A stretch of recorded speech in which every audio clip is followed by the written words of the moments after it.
لو عايزين تعملوا وصفة سهلة وبسيطة وسريعة وما تاخدش منكم وقت اقل من 10 دقايق بمكونات موجودة في البيت، لازم تجربوا الوصفة الجامدة ديت. بجد ما خدتش مني اي وقت. قبل ما نبدأ ما تنسوش تعملوا لايك وشير للفيديو وسبسكرايب للقناة، وتقولوا لي حابين نعمل ايه تاني مع بعض ونعمله سوا. بصوا كان شكلها حلو ازاي، طبعا مش قادره اوصف لكم طعمها عامل ازاي، لازم تجربوها وتقولوا انتوا برايكم بنفسكم. نجيب قالب الكب كيكس ندهنه سمنه كويس قوي او زبده اللي انتوا عايزينه.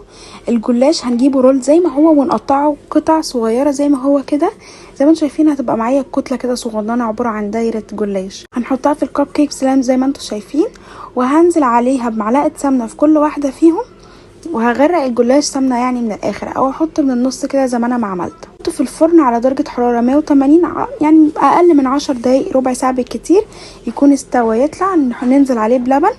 انا حطيت عليه معلقه عسل، سبت اللبن يهدى كده عليه شويه وطلعته وحطيت عليه معلقه عسل. ممكن تحطوا انتوا شربات، ممكن تحطوا اللي انتوا عايزينه. انا اكتفيت بالعسل، وحطيت عليه بقى مكسرات وشويه شوكولاته من عندنا في البيت، وبس كده. ما عملتش اي حاجة تانية. تدي منظر وفي نفس الوقت طعم حلو قوي، وشكلت باللي موجود في البيت. اختراع سهل وبسيط وما خدش وقت، وكله اكل وشبع، وكان طعمه مختلف اول مرة نجربه. ما تنسوش تعملوا لايك وشير للفيديو وسبسكرايب للقناة، ولما تجربوها تقولوا لي رأيكم في الكومنتات. بس كده، باي باي.